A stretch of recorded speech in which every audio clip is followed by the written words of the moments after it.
Hello, I'm Mr. Eliason, and welcome to World History. Today, in our discussion of industrialization and nationalism, we're going to move into Risorgimento, the movement for Italian unification.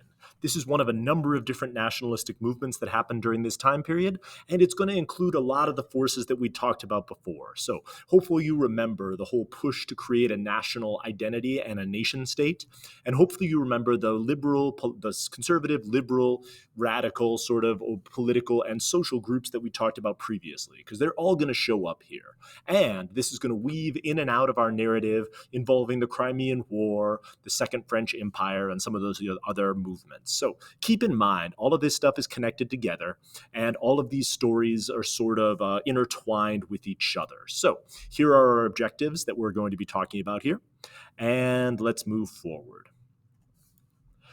As you hopefully remember, going all the way back to the beginning of this course, Italy has never really been a unified polity or a unified sort of cultural group.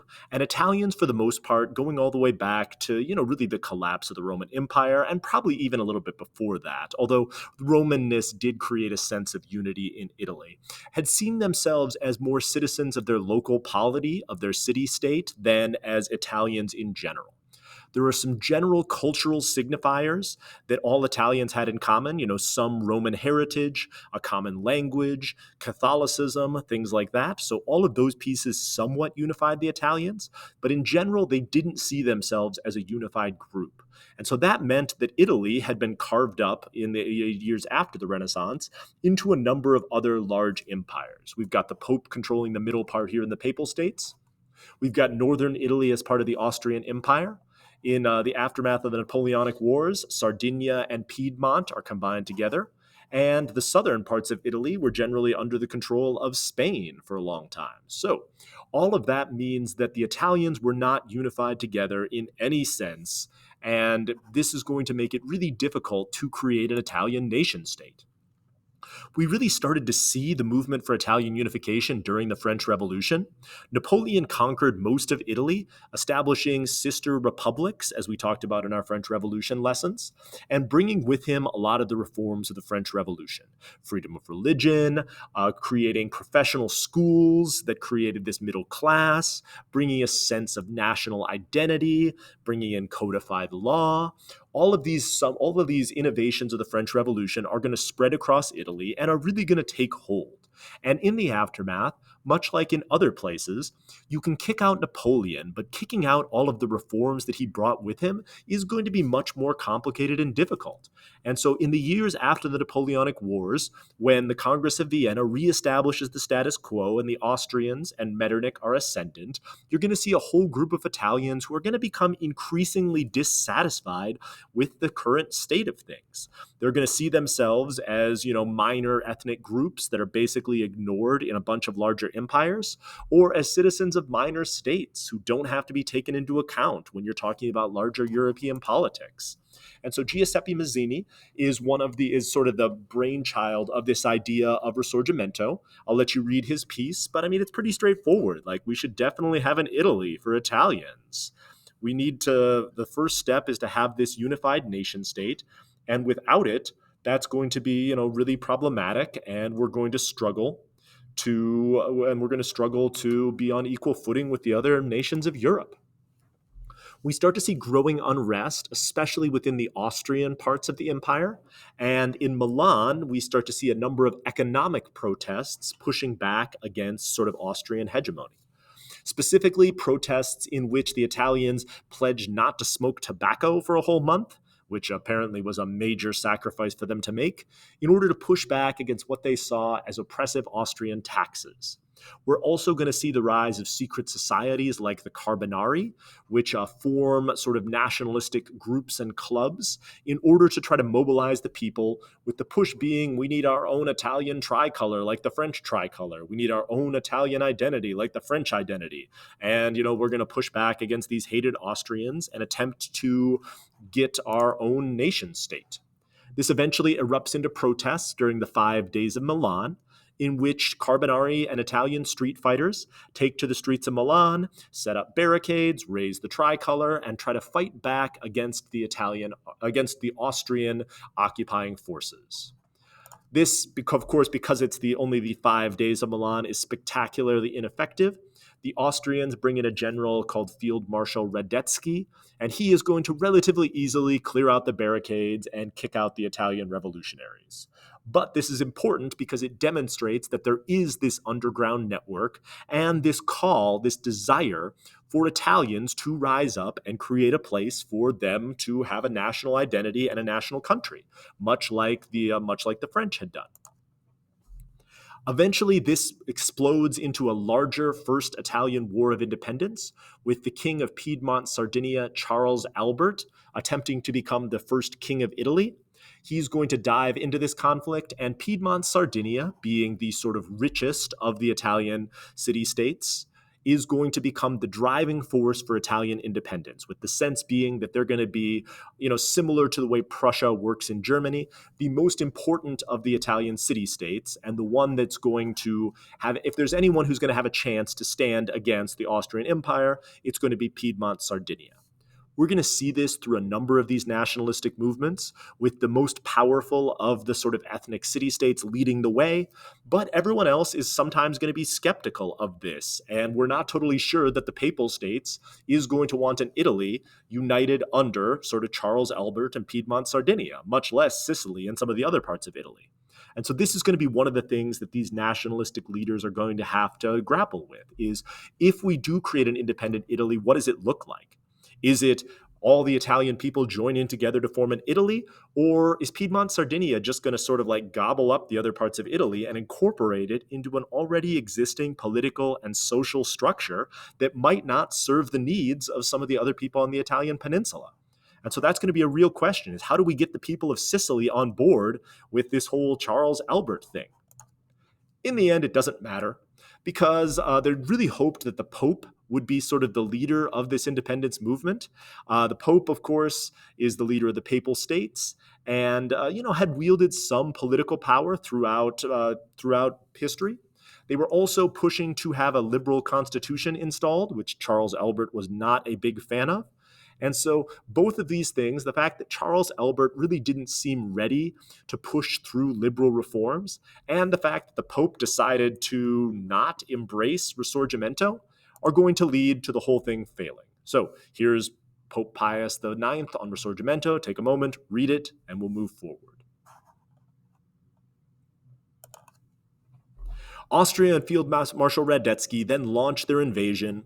They defeat the armies of Charles Albert, and Charles Albert is forced to sign a humiliating treaty that says that he will never attempt to become King of Italy ever, ever, ever, ever again. We promise, pinky swear. Sorry about that whole attacking you, Austria. Please don't obliterate us. And so the First War of Italian Independence fails miserably. A diplomat from Piedmont Sardinia, a noble named Camillo de Cavour, is now going to sort of start leading the process. He clearly realizes the First War of Italian Independence had demonstrated to everyone that although Piedmont Sardinia is the most powerful of the Italian city-states, it's nowhere near powerful enough to take on Austria.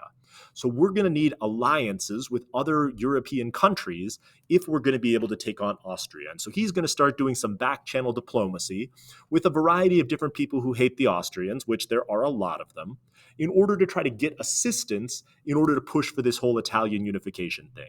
And as we talked about during our French Revolution unit, if there's one group that hates the Austrians, it's the French.